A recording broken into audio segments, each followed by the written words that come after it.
નમસ્કાર મિત્રો, આજે આપણે 12 સાયન્સનું નવું પ્રકરણ એ રાસાયણિક ગતિકી પ્રકરણ નંબર 4 એની આપણે શરૂઆત કરીશું. પ્રારંભિક કેટલીક બાબતો, આ પ્રકરણમાં આવતી પારિભાષિક શબ્દો જો બરાબર સમજશો તો આ ચેપ્ટર સરળ છે. મિત્રો, આપણે 1 થી 3 ચેપ્ટર પૂરા કર્યા, ઓર્ગેનિક એક પૂરું કર્યું. હવે ચોથું પ્રકરણ આપણે ચાલુ કરીએ છીએ, રાસાયણિક ગતિકી. તો રાસાયણિક ગતિકી કોને કહીશું કે રસાયણ વિજ્ઞાનમાં રાસાયણિક પ્રક્રિયા આવે એ રાસાયણિક પ્રક્રિયાના વેગનો પણ અભ્યાસ કરવામાં આવે અને એ પ્રક્રિયા સાથે સંકળાયેલી ક્રિયાવિધિનો પણ આપણે અભ્યાસ કરવામાં આવે. 2 પ્રકારની ક્રિયાવિધિ ઓર્ગેનિકમાં શીખી ગયા, એક SN1 અને SN2. આમ એક આણ્વીય પ્રક્રિયા, દ્વિઆણ્વીય પ્રક્રિયા. આમ રાસાયણિક પ્રક્રિયાની ક્રિયાવિધિ છે, કેટલા તબક્કામાં થાય એ બધાનો જો અભ્યાસ એ આપણે રાસાયણિક ગતિકીમાં કરવામાં આવે. એટલે રાસાયણિક પ્રક્રિયાનો વેગ અને તેની ક્રિયાવિધિ સાથે સંકળાયેલા રસાયણ વિજ્ઞાનને રાસાયણિક ગતિકી તરીકે ઓળખવામાં આવે છે. પરંતુ મિત્રો, એને ઉષ્માગતિશાસ્ત્ર યાની કે થર્મોડાયનેમિક્સ સાથે સંબંધ છે. બીજી પરિભાષામાં આપણે કહી શકીએ કે ઉષ્માગતિશાસ્ત્ર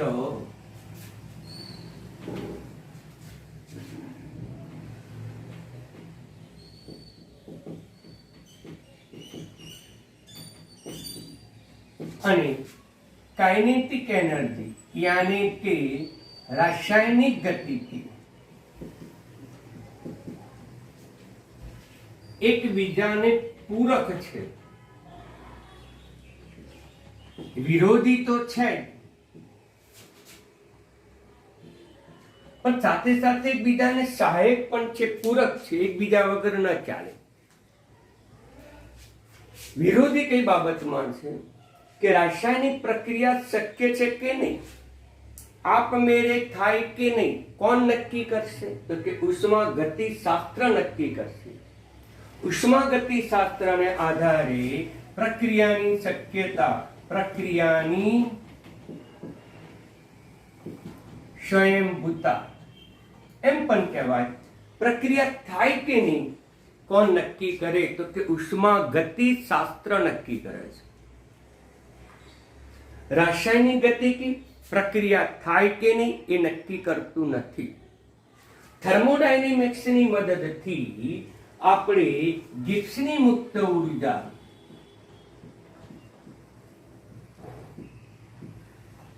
યાની કે ડેલ્ટા જી એના મૂલ્યને આધારે આપણે પ્રક્રિયાની સ્વયંભૂતા નક્કી કરી શકીએ છીએ. જો ડેલ્ટા જી લેસ ધેન 0 હોય તો પ્રક્રિયા આપમેળે થાય. ડેલ્ટા જી ગ્રેટર ધેન 0 હોય તો પ્રક્રિયા ન થાય, આપમેળે ન થાય.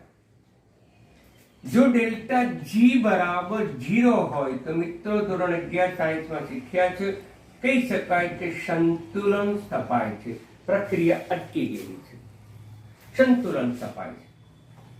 ડેલ્ટા જી લેસ ધેન 0 હોય તો કહી શકાય કે પુરોગામી પ્રક્રિયા આપમેળે થાય. પાછળ અહીંયા 2 શબ્દ આવે છે, પુરોગામી પ્રક્રિયા. પુરોગામી પ્રક્રિયા એટલે પ્રક્રિયકોમાંથી નિપજો બનવાની પ્રક્રિયાને પુરોગામી પ્રક્રિયા કહેવામાં આવે. એને પુરોગામી પ્રક્રિયા કહેવામાં આવે. K1 એટલે એનો વેગ અચળાંક છે. પ્રતિગામી પ્રક્રિયા એટલે કે નિપજોમાંથી પ્રક્રિયકો બનવાની પ્રક્રિયાને પ્રતિગામી પ્રક્રિયા કહેવામાં આવે. મિત્રો, બરાબર સમજી લો. તેથી જો આ હોય ડેલ્ટા જી લેસ ધેન 0 તો પ્રક્રિયા પુરોગામી પ્રક્રિયા આપમેળે થાય છે. મિત્રો, પુરોગામી પ્રક્રિયા આપમેળે થાય. ડેલ્ટા જી લેસ દેન 0 પ્રક્રિયા આપમેળે થતી નથી, સંતુલન તપાય છે. પરંતુ ડેલ્ટા જી ગ્રેટર દેન 0 તો પુરોગામી પ્રક્રિયા આપમેળે ન થાય, પણ પ્રતિગામી પ્રક્રિયા આપમેળે થાય. આ સૂક્ષ્મ ભેદ બરાબર સમજી લો કે ડેલ્ટા જી લેસ દેન 0 તો પુરોગામી પ્રક્રિયા આપમેળે થાય. ડેલ્ટા જી ગ્રેટર દેન 0 પુરોગામી પ્રક્રિયા આપમેળે થતી નથી, પરંતુ પ્રતિગામી પ્રક્રિયા આપમેળે થાય. આમ ડેલ્ટા જી નું મૂલ્ય આપેલી પ્રક્રિયા શક્ય છે કે કેમ એ દર્શાવે છે. જ્યારે રાસાયણિક ગતિકીમાં પ્રક્રિયા શક્ય છે કે કેમ એ આપણે નક્કી કરી શકતા નથી. ઉષ્માગતિશાસ્ત્રની મર્યાદા પણ છે. મર્યાદા મિત્રો, કઈ મર્યાદા છે? 11 સાયન્સમાં શીખ્યા છે, છતાં પણ એ ઉલ્લેખ કર્યો છે કે પ્રક્રિયા વેગ અંગે કોઈ માહિતી આપતું નથી. પ્રક્રિયા થાય ખરી, ધીમી થાય, અતિ ઝડપી થાય કે ન થાય, એ વેગ અંગે કોઈ જ માહિતી આપતું નથી. કેટલીક રાસાયણિક પ્રક્રિયા અતિ અલ્પ સમયમાં, સેકન્ડના પણ 10મા ભાગમાં થાય, અને કેટલીક રાસાયણિક પ્રક્રિયા વર્ષો સુધી ચાલે છે, જેની માહિતી એ ઉષ્માગતિશાસ્ત્ર આપતું નથી. જ્યારે એની માહિતી કોણ આપે છે? રાસાયણિક ગતિકી આપે છે. મિત્રો, રાસાયણિક ગતિકીને આધારે પ્રક્રિયાનો વેગ અંગે સંપૂર્ણ માહિતી પ્રાપ્ત થાય છે. પ્રક્રિયાનો વેગ ધીમો હશે કે પ્રક્રિયાનો વેગ ઝડપી હશે કે અતિ ઝડપી હશે, એની માહિતી આપણને રાસાયણિક ગતિકીને આધારે પ્રાપ્ત થાય છે. એટલે મિત્રો બરાબર સમજી લેજો. આમ પ્રક્રિયા શક્ય છે કે નહીં એ ઉષ્માગતિશાસ્ત્ર નક્કી કરે, અને શક્ય હોય તો તેના વેગ અંગે કોણ માહિતી આપે? રાસાયણિક ગતિકી આપે. માટે તેઓ એકબીજાના પૂરક છે. પહેલા તો રાસાયણિક પ્રક્રિયા શક્ય છે કે કેમ એ શોધવું પડે. શક્ય થયા પછી એનો વેગ કયો એ શોધવું પડે. તો પ્રથમ ઉષ્માગતિશાસ્ત્રની જરૂર પડે, ત્યાર પછી રાસાયણિક ગતિકી શાસ્ત્રની જરૂર પડે. બંનેની જરૂર પડે. માટે એકબીજાના પૂરક છે તેમ આપણે કહી શકીએ. આ ઉપરાંત મિત્રો એકબીજાના વિરોધક પણ છે. એકબીજાના વિરોધક ઉષ્માગતિશાસ્ત્રની ઉપયોગિતા છે.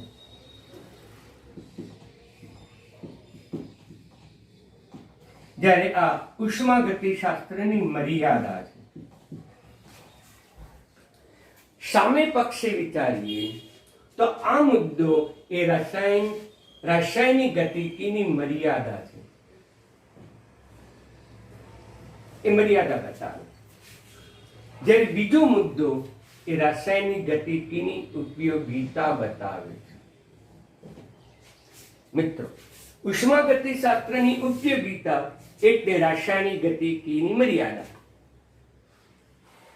ઉષ્માગતિશાસ્ત્રની મર્યાદા ઇઝ ઇક્વલ ટુ ઉષ્માગતિશાસ્ત્રની રાસાયણિક ગતિકીની ઉપયોગિતા.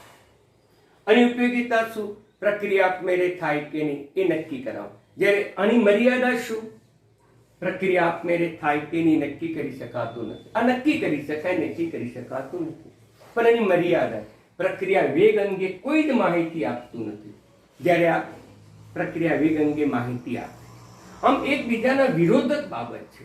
અહીંયા જે ઉપયોગી છે એ એની મર્યાદા છે, અને જે મર્યાદા છે એ અહીંયાની ઉપયોગિતા છે. મિત્રો, તો આમ એકબીજાના વિરોધી પણ છે અને એકબીજાને પૂરક પણ છે. આમ ઉષ્માગતિશાસ્ત્ર અને રાસાયણિક ગતિકી એ એકબીજાને પૂરક અને એકબીજાને વિરોધક છે. મિત્રો, એટલે બરાબર ધ્યાનમાં રાખજો.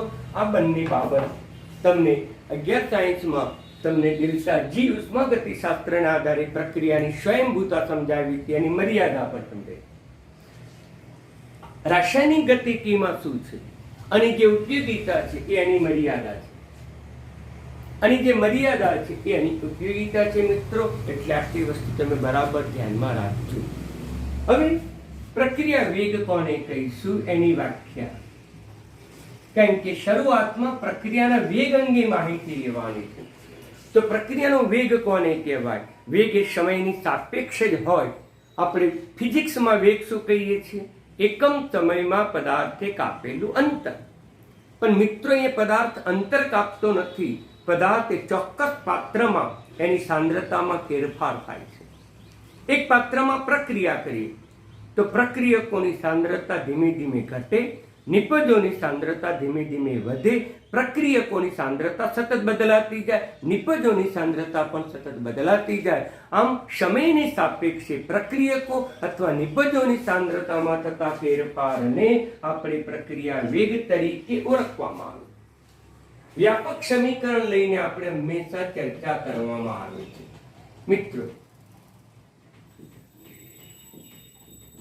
હંમેશા વ્યાપક સમીકરણ જ લઈશું.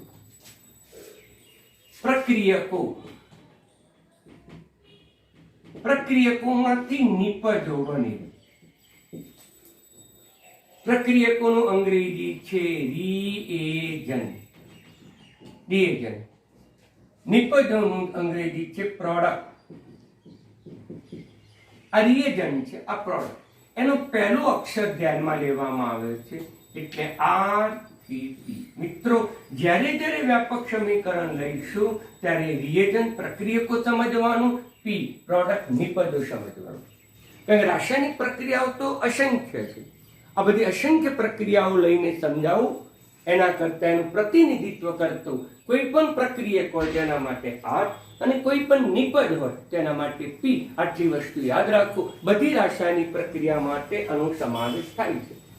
એકમ સમયમાં આ જે પ્રક્રિયકો છે એની સાંદ્રતામાં પણ ફેરફાર થાય, નિપજોની સાંદ્રતામાં પણ ફેરફાર થાય. સામાન્ય રીતે પ્રક્રિયકોની સાંદ્રતા ઘટે, નિપજોની સાંદ્રતા વધે. તો એકમ સમયમાં પ્રક્રિયકો કે નિપજોની સાંદ્રતામાં થતા ફેરફારને જ પ્રક્રિયા વેગ કહેવામાં આવે. બીજી પણ વ્યાખ્યા છે કે રાસાયણિક પ્રક્રિયા થાય ક્યારે અટકે, સંતુલન પ્રાપ્ત થાય ત્યાં સુધી.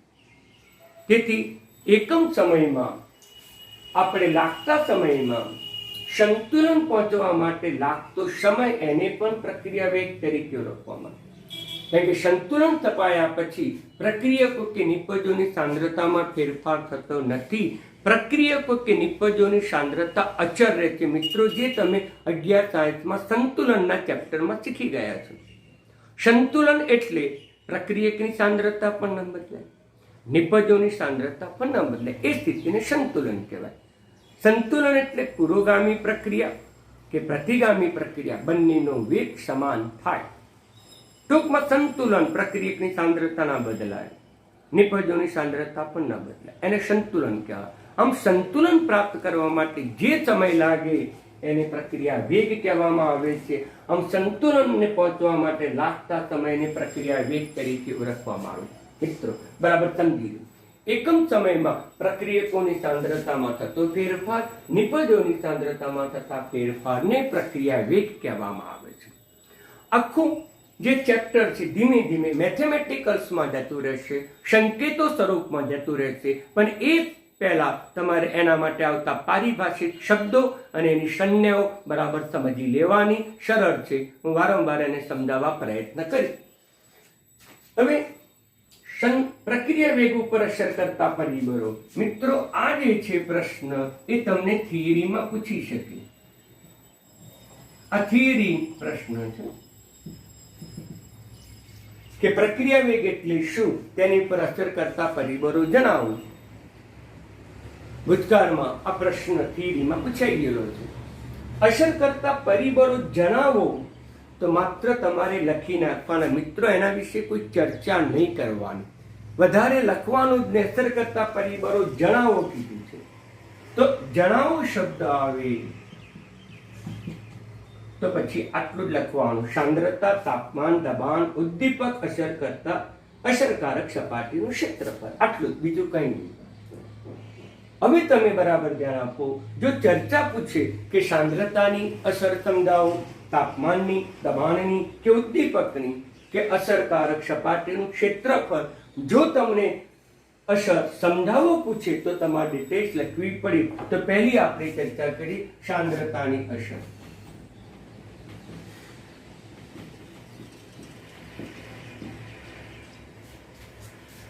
એક જ વાક્યમાં કહી દઉં કે પ્રક્રિયાનો વેગ એ તેની સાંદ્રતા ના સમપ્રમાણમાં.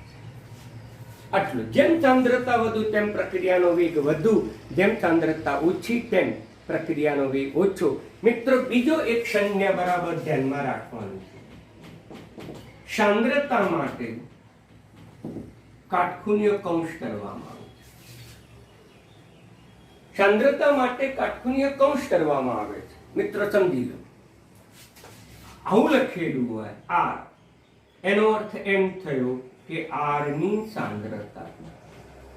આનો અર્થ જ આવું થાય. આ લખો એટલે પછી આ લખવાની કોઈ જરૂર નથી, પણ હાલ પૂરતું સમજાવવા માટે લખું છું. કેપિટલ જે પ્રક્રિયક છે એ લખવાનું અને કાટખૂણ્ય કૌંસમાં લખવાનું. એટલે કહી શકાય કે પ્રક્રિયાનો વેગ એ સાંદ્રતાના સમપ્રમાણમાં છે. અહીંયા જો આપણે લખવું હોય તો લખી શકાય આર. આર એટલે પ્રક્રિયાનો વેગ પ્રક્રિયકોની સાંદ્રતાના સમપ્રમાણમાં.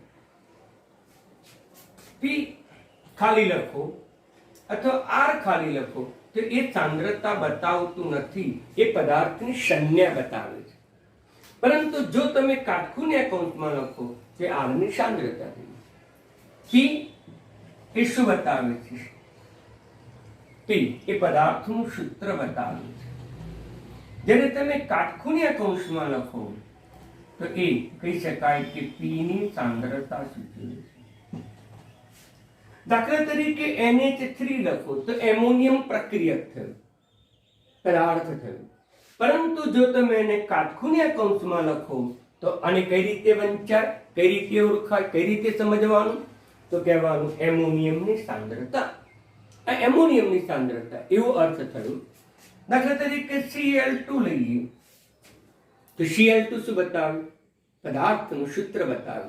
પરંતુ જો તેને કાટખૂણ્ય કૌંસમાં લખવામાં આવે તો આનું અર્થઘટન શું થયું? તો કે Cl2 ની સાંદ્રતા. આટલી વસ્તુ બરાબર સમજી લો. આમ પ્રક્રિયકો કે નિપજો હોય એમાં દરેક પદાર્થની સાંદ્રતા દર્શાવવા માટે કાટખૂણ્ય કૌંસ કરવામાં આવે છે અને કાટખૂણ્ય કૌંસમાં લખેલો પદાર્થ એની સાંદ્રતા બતાવે છે. આમ પ્રક્રિયાનો વેગ એ સાંદ્રતાના સમપ્રમાણમાં છે. જેમ સાંદ્રતા વધુ તેમ પુરોગામી પ્રક્રિયાનો વેગ વધુ, જેમ સાંદ્રતા ઓછી તેમ પુરોગામી પ્રક્રિયાનો વેગ વધુ. માટે વેગ ચલે છે સાંદ્રતા. આટલી વસ્તુ બરાબર ધ્યાનમાં રાખો. હવે નંબર 2, તાપમાન.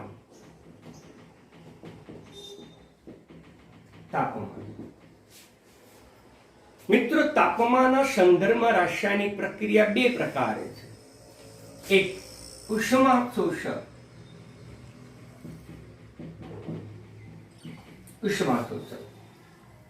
અને બીજો મિત્રો છે ઉષ્માક્ષેપક.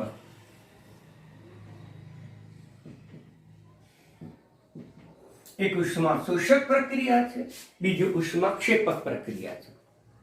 ઉષ્માશોષક પ્રક્રિયા દરમિયાન જ્યારે પણ પ્રક્રિયકોમાંથી નિપજો બને ત્યારે ઉષ્માનું શોષણ થાય છે.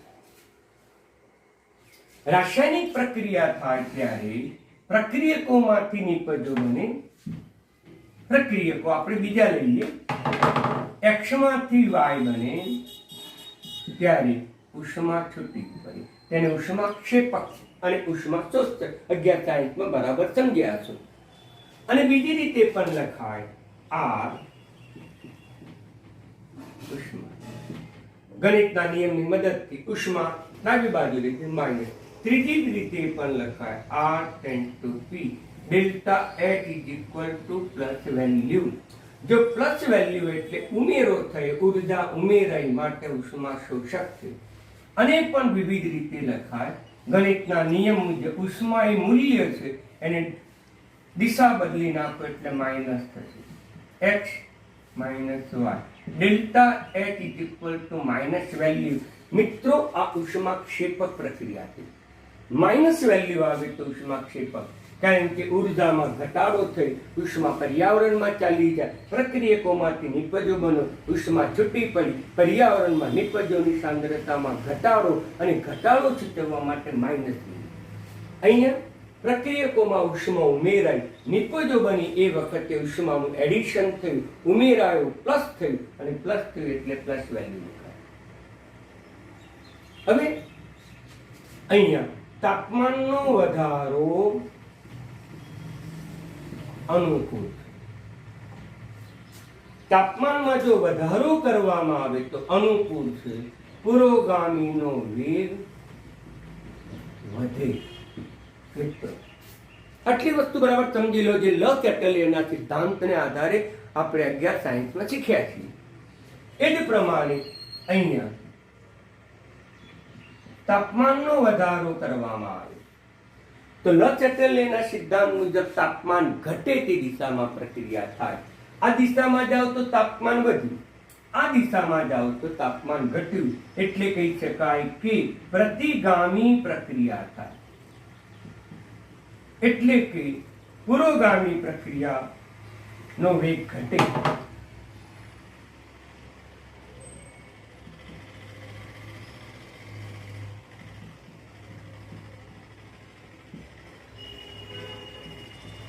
પ્રતિગામીનો વેગ વધે એટલે આ દિશામાં વેગ વધે. સમજી લો, આ વેગ ઓછો બતાવે, આ વેગ વધુ બતાવે. આ બધી સાંકેતિક પરિભાષાઓ છે, બરાબર સમજી લેજો. એટલે તાપમાનનો વધારો નિપજ માટે પ્રતિકૂળ છે. મિત્રો સમજી લો, જો વધુ નિપજ મેળવવી હોય તો તાપમાનનો વધારો કરવો જોઈએ નહીં, તાપમાનમાં ઘટાડો કરવો જોઈએ. અહીંયા મિત્રો તાપમાનમાં વધારો કરવામાં આવે તો પુરોગામી પ્રક્રિયાનો વેગ વધે છે. આમ પ્રતિગામી કરતા પુરોગામી પ્રક્રિયાનો વેગ વધી જાય. માટે આમાં તાપમાનનો વધારો અનુકૂળ છે, આમાં તાપમાનનો વધારો પ્રતિકૂળ છે. તેથી આ પ્રક્રિયામાં જો નિપજ વધારે કરવી હોય તો તાપમાનમાં ઘટાડો, તાપમાનનો ઘટાડો એ અનુકૂળ છે. મિત્રો 11 સાયન્સમાં લ કેટલીના સિદ્ધાંતને આધારે આપણે બરાબર સમજેલા છીએ મિત્રો. છતાં પણ અહીંયા પ્રક્રિયાના વેગના સંદર્ભમાં મેં અહીંયા ચર્ચા કરી, એટલે બરાબર સમજી લેજો. તો કે તાપમાન પૂછે તો તાપમાનના સંદર્ભમાં રાસાયણિક પ્રક્રિયા બે પ્રકારે થાય. એક ઉષ્મા શોષક પ્રક્રિયા અને બીજી ઉષ્માક્ષેપક પ્રક્રિયા. ઉષ્મા શોષક પ્રક્રિયા હોય તો તાપમાનનો વધારો અનુકૂળ છે, જ્યારે ક્ષેપક હોય તો તાપમાનનો ઘટાડો અનુકૂળ છે. મિત્રો આટલી વસ્તુ બરાબર સમજી લેજો. પણ તાપમાનના સંદર્ભમાં રાસાયણિક પ્રક્રિયા 3 રીતે આપણે લખી શકીએ છીએ. તો તાપમાન, ત્યાર પછી મિત્રો દબાણ આવે છે. દબાણ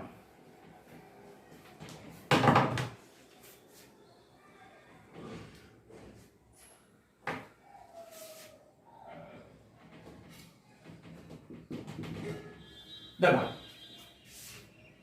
તો ફક્ત વાયુ પદાર્થનું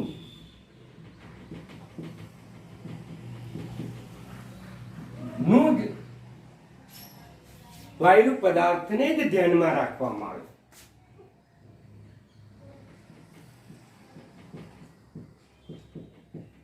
કારણ કે દબાણ ફક્ત વાયુ પદાર્થનું જ હોય, ઘન કે પ્રવાહી પદાર્થનું દબાણ હોતું નથી. માટે રાસાયણિક પ્રક્રિયામાં જો તમારે દબાણ માપવું હોય તો વાયુ પદાર્થને જ ધ્યાનમાં લેવા પડે. દાખલા તરીકે લઈએ આપણે એ પદાર્થ ગેસ, બી પદાર્થ પણ ગેસ છે, સી પણ ગેસ છે, વત્તા ડી એ લિક્વિડ બને છે. તો મિત્રો દબાણ માપવું હોય, દબાણ તો આપણને ખબર છે કે પીવી બરાબર એનઆરટી. એટલે રાસાયણિક પ્રક્રિયા એક ચોક્કસ પાત્રમાં, ચોક્કસ કદના પાત્રમાં કરવામાં આવે એટલે આર પણ અચર હશે, વી પણ કદ પણ અચર હશે, નિયત તાપમાને કરવામાં આવે એટલે આર ટી આ 3 અચર હશે. માટે દબાણ માત્ર કોની પર આધાર રાખશે? દબાણ માત્ર વાયુની મોલ સંખ્યા ઉપર જ આધાર રાખશે. મિત્રો એટલે ફક્ત વાયુ પદાર્થના મોલને જ ધ્યાનમાં લેવાના. એટલે કે દબાણ એ તેની મોલ સંખ્યાના સમપ્રમાણ. જગ્યા સાયન્સમાં આપણે શીખ્યા. તો આનું 1 મોલ, આનું પણ 1 મોલ, આનું પણ 1 મોલ, આના મોલ ધ્યાનમાં લેવાય નહીં મિત્રો, શૂન્ય છે. તો આના કુલ મોલ કેટલા? કુલ મોલ 2. આના કુલ મોલ કેટલા? તો કુલ મોલ 1. અહીંયા મોલ વધુ છે એટલે પી વધુ, યાની કે દબાણ વધુ. અહીંયા મોલ એક છે ઓછા છે, માટે દબાણ ઓછું. મિત્રો બરાબર સમજી લો. હવે દબાણમાં વધારો કરવામાં આવે, પી વધારતા લચેટલેના સિદ્ધાંત મુજબ એના કરતા વિરુદ્ધ પ્રક્રિયા થાય. અહીંયા તાપમાન વધારો તો તાપમાન ઘટે તે દિશામાં પ્રક્રિયા થાય, તાપમાન ઘટાડો તો તાપમાન વધે. જે પરિસ્થિતિ, જે ફેરફાર આપણને આપ્યો છે એના કરતા વિરુદ્ધ ફેરફાર પ્રક્રિયામાં થાય, નવ સંતુલન થપાય. આટલી વસ્તુ યાદ રાખો મિત્રો. તો નવ સંતુલન થપાય તો લચેટલેના સિદ્ધાંત મુજબ પીમાં વધારો કરવામાં આવે તો પી ઘટે તે દિશામાં પ્રક્રિયા થાય.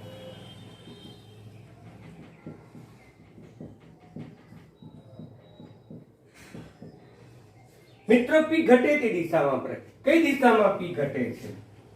તો કે અહીંયા પી પ્રક્રિયકનું, જે પ્રક્રિયકો છે એનું દબાણ વધુ છે, નિપજોનું દબાણ ઓછું છે, માટે દબાણ ઘટે તે દિશામાં પ્રક્રિયા થાય. માટે મિત્રો પુરોગામી પ્રક્રિયા થાય, પુરોગામી પ્રક્રિયા થાય. એટલે તમારે બરાબર ધ્યાનમાં રાખવું પડે. જે તમને નીટજીમાં પણ આવો પ્રશ્ન પૂછ્યો છે, બરાબર સમજી લો કે એન પી, પી એટલે નિપજો ગેસ, પી પ્રોડક્ટ એટલે નિપજો, એન ગેસ, આર એટલે રિએજન્ટ. સમજી લો મિત્રો. બંનેનું મૂલ્ય જો સમાન હોય તો દબાણની અસર ન થાય. જે તમે ધોરણ 11 સાયન્સમાં શીખે, બંનેના મોલ સમાન હોય તો દબાણમાં વધારો થાય કે દબાણમાં ઘટાડો થાય, કોઈ જ અસર થતી નથી. એનજીપી ગ્રેટર ધેન એનજીઆર એટલે કે નિપજોની સાંદ્રતા વધુ હોય તો શું થશે મિત્રો? બરાબર સમજી લો.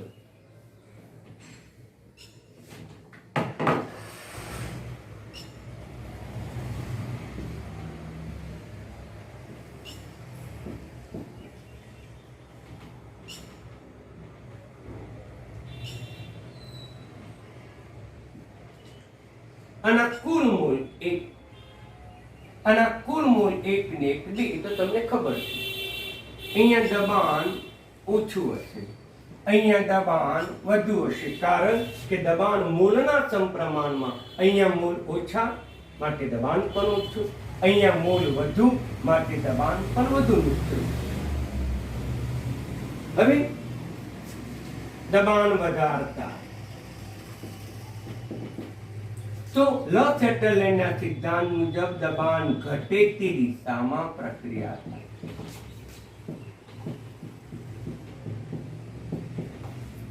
તો દબાણ કઈ બાજુ ઘટે? તો આ દિશામાં, એટલે કહી શકાય કે પ્રતિગામી થાય. મિત્રો આના કરતા ઉલટું છે, સમજી લો. તો અહીંયા નિપજોનું પ્રમાણ, મોલ, દબાણ વધુ છે, જ્યારે પ્રક્રિયકોના મોલ કે દબાણ ઓછા છે. તેથી દબાણમાં જો પુરોગામી પ્રક્રિયા કરવી હોય તો દબાણમાં વધારો ન કરાય. કારણ કે દબાણમાં વધારો કરો તો પ્રતિગામી થાય. પરંતુ આપણે હંમેશા રાસાયણિક પ્રક્રિયામાં પુરોગામી પ્રક્રિયા વિશે જ વિચારીએ છીએ. એટલે કે R tends to P, આ જ પ્રક્રિયા પુરોગામી. એટલે દબાણમાં વધારો ન કરવો જોઈએ, એમાં દબાણમાં શું કરવો પડે? ઘટાડો અનુકૂળ. મિત્રો આ બધી બાબતો બરાબર સમજી લેજો. ત્યાર પછી આવશે વાયુરૂપ મોલ. કોના? તો કે નિપજોના. વાયુરૂપ મોલ, G એટલે વાયુ, N એટલે મોલ. કોના? પ્રક્રિયકો, રિએજન્ટના. આ જે બતાવે છે પ્રક્રિયકો છે અને આ જે છે નિપજો છે. એટલે કે પ્રક્રિયકોના મોલ ઓછા છે, નિપજોના મોલ વધુ છે. હવે પુરોગામી પ્રક્રિયા કરવી હોય તો શું કરવું પડે? તો પુરોગામી જો પ્રક્રિયા કરવી હોય તો દબાણમાં વધારો અનુકૂળ. મિત્રો બરાબર સમજી લો કે દબાણમાં વધારો અનુકૂળ પડે તો આ બાબત તમારે જી નીટમાં બરાબર ધ્યાનમાં રાખજો. આ જે છે એ તમારે એમસીક્યુ માટે યાદ રાખજો મિત્રો. તાપમાનના સંદર્ભમાં પણ પૂછે, એમસીક્યુ ના સંદર્ભમાં પણ પૂછે. જો વાયુ પ્રક્રિયકો અને નિપજો પ્રક્રિયકોના મૂળ સમાન હોય તો દબાણની કોઈ ફેરફાર થતો નથી. જો પ્રક્રિયકોના મૂળ વધુ હોય, નિપજોના મૂળ ઓછા હોય તો દબાણ વધારતા પ્રતિગામી થાય. પણ આપણે પુરોગામી જ કરવી છે તો આના કરતા ઉલટો ફેરફાર કરવો પડે. દબાણમાં ઘટાડો અનુકૂળ છે, દબાણમાં વધારો અનુકૂળ નથી મિત્રો, યાદ રાખજો. હવે આ બાબત લઈએ. નિપજોના મૂળ 2, દબાણ વધુ. નિપજોના પ્રક્રિયકોના મૂળ વધુ. નિપજોના મૂળ 1 છે, નિપજોના મૂળ ઓછા, તો કે આ શરત છે. તો એ વખતે દબાણનો વધારો અનુકૂળ છે મિત્રો. તો આ બાબત તમે બરાબર સમજી લેજો. જે તમે 11 સાયન્સમાં સમજૂતી લક્ષી પ્રશ્નો છે એટલે તમારે આવા સિદ્ધાંતોની નોંધ પણ કરવી જોઈએ ટૂંકમાં, અને એને કારણે તમને પ્રશ્નો જે એમસીક્યુ પૂછાય એ તમે સરળતાથી સમજી શકો. અને આ બાબત હંમેશા પુરોગામી પ્રક્રિયા માટે જ વિચારીશું. રાસાયણિક પ્રક્રિયા લખીએ છીએ, પ્રક્રિયાનો વેગ આપણે હંમેશા આ દિશામાં જ, પુરોગામી દિશામાં જ આપણે સંદર્ભમાં જ આપણે એની ચર્ચા કરીશું મિત્રો. હવે ઉદ્દીપક, તો ઉદ્દીપક શું કરે? રાસાયણિક પ્રક્રિયાના વેગમાં ફેરફાર કરે. આટલું યાદ રાખો. સામાન્ય રીતે રાસાયણિક પ્રક્રિયાના વેગમાં વધારો કરે. અસરકારક સપાટીનું ક્ષેત્રફળ, જેમ અસરકારક સપાટીનું ક્ષેત્રફળ વધે તેમ પ્રક્રિયાના વેગમાં વધારો થાય. એટલે આપણે સાંદ્રતા જેવું જ છે. આપણે સાંદ્રતા માટે લખ્યું હતું પહેલું. સાંદ્રતા માટે શું લખ્યું હતું મિત્રો? કે વેગ એ એની સાંદ્રતાના સમપ્રમાણ. તે જ રીતે પાંચમી બાબત છે કે પ્રક્રિયાનો વેગ એ અસરકારક સપાટીના ક્ષેત્રફળના સમપ્રમાણમાં. ઓકે મિત્રો, જેમ અસરકારક સપાટીનું ક્ષેત્રફળ વધુ તેમ પ્રક્રિયાનો વેગ વધુ. એટલે ઉદ્દીપક તરીકે સામાન્ય રીતે મોટા પદાર્થો કરતા એનો પાવડર કે ઘીનો ભૂકો જ વાપરવામાં આવે. રાસાયણિક પ્રક્રિયાનો જો વેગ વધારવો હોય તો મોટા ટુકડા કરતા કણ એનો પાવડર, એનો પ્રક્રિયાનો વેગ વધુ છે. એક ઉદાહરણ તમને આપું કે પાણીની અંદર આપણે મીઠું ઓગાળવું છે, સોડિયમ ક્લોરાઇડ. તો સોડિયમ ક્લોરાઇડનો ટુકડો આપણે પાણીમાં ઉમેરીએ તો એ ઓગાળવાની પ્રક્રિયાનો વેગ ધીમો હશે. પરંતુ એ જ પાણીમાં સોડિયમ ક્લોરાઇડનો આપણે ભૂકો ઉમેરીએ, પાવડર ઉમેરીએ તો સોડિયમ ક્લોરાઇડને ઓગાળવાની પ્રક્રિયાનો વેગ ઝડપી બને છે. આમ આવી ઘણી બધી પ્રક્રિયાઓ દ્વારા સમજાવી શકાય કે અસરકારક સપાટીનું ક્ષેત્રફળ વધે તેમ પ્રક્રિયાનો વેગ વધે. એટલે સામાન્ય રીતે મોટા ટુકડા ધરાવતા પ્રક્રિયકો કરતા એ જ પદાર્થોના ઝીણા પાવડર વચ્ચે થતી રાસાયણિક પ્રક્રિયા ખૂબ જ ઝડપી હોય છે. તેથી અસરકારક સપાટીનું ક્ષેત્રફળમાં વધારો થાય છે. ને મિત્રો, આ બાબત બહુ અગત્યની હતી એટલે તમે ધ્યાનમાં રાખજો અને આ બાબત તમે તૈયાર કરજો. આ ઉપરાંત મેં તમને આનું પીડીએફ અથવા તો નોટ પણ મેં મોકલી આપી છે, જે ઇમ્પોર્ટન્ટ નોટ છે બધી, અને એટલી જ તમે આ પાઠ માટે પૂરતી છે. અને આ પાઠની અંદર ઘણી બધી માહિતીઓ આપી છે, ઘણી બધી ચર્ચાઓ જે આપણે હાલ પૂરતી કે જરૂર નથી, એ તમારી સમજ શક્તિ માટેથી જે અહીં ચર્ચા કરી માટે જેટલું મેં પેમ્પલેટ મોકલાયું છે મિત્રો એટલું જ તમે લખ્યો અને એટલું જ તૈયાર કરો. સાથે સાથે મારો વિડીયો કે મારો લેક્ચર બરાબર સમજો. અને આ ઉપરાંત પણ